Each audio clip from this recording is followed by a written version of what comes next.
Moments ago, House Speaker Mike Johnson just wrapped a press conference with Transportation Secretary Sean Duffy and other Republican leaders. They, of course, discussed the government shutdown's impact on air travel. So I want to bring in CBS News congressional correspondent Caitlin Huey-Burns, who's joining me from Capitol Hill. Caitlin, this is now the 12th vote that we've had. It's 23 days. Any indication as to when this shutdown could potentially end?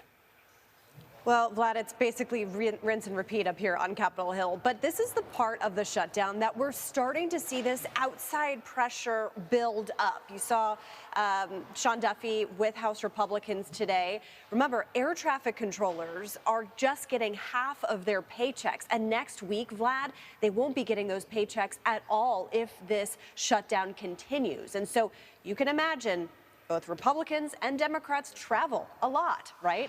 You're seeing this build up at the airports. Air traffic controllers taking on second jobs right now to be able to make their paychecks whole because they're not getting all of it from the federal government during this shutdown. That can obviously lead to delays at the airport and putting intense stress on those currently working with half or little to no pay.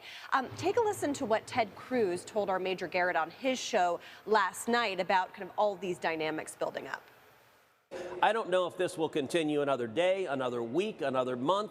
We could be sitting here at Thanksgiving, the busiest travel time of the year, with air traffic controllers still not being paid and delays for the flying public. That is a terrible outcome. I filed legislation to pay the air traffic controllers, pay TSA, pay the essential air personnel so that the flights can keep going. But we'll see. I think we will vote on that either this week or next. We'll see what the Democrats do. So right now, because there is no movement on this short-term resolution that they've been voting over and over again, you have both parties putting forward proposals to pay different sectors kind of in piecemeal. And Vlad, we've not seen any success with any of those yet. We'll have two more today. So Democrats also are putting together a plan. Caitlin, what are you hearing about that? Yeah, so basically, as I was mentioning, this piecemeal approach that lawmakers are taking, Republicans have a bill today to pay federal workers during and through this shutdown.